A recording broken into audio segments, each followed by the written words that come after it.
Idap sinusitis kronis Ashanty akan berobat ke Singapura. Tujuan Ashanty ke Singapura bukan untuk liburan, melainkan mengobati penyakit sinusitis kronis yang diidapnya.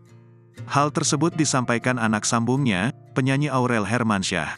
Kondisi kesehatan Ashanty kini tengah menurun dan harus dirawat di rumah sakit belum lama ini. Ashanty didiagnosis mengidap penyakit sinusitis kronis.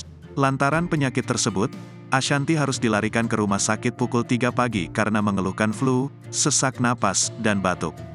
Anak sambung Ashanty, Aurel Hermansyah mengatakan jika bundanya akan segera berobat ke Singapura. Aurel Hermansyah menyebut saat ini Ashanty tengah istirahat, dan keluarga meminta istri Anang Hermansyah itu untuk fokus dalam penyembuhan.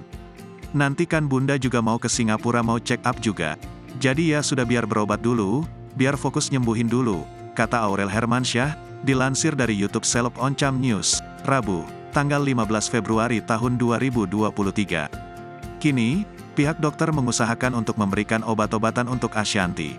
Akan tetapi, lanjut Aurel, jika kondisi Ashanty belum membaik maka diperlukan tindakan operasi untuk istri Anang Hermansyah tersebut. Dari dokter juga dikasih obat dulu. Cuma kalau dikasih obat belum mempan, ya jadi mungkin akan operasi, ujar Aurel Hermansyah. Kondisi ibu 4 anak ini menurun setelah dirinya diterpa masalah dan penyakit secara bersamaan.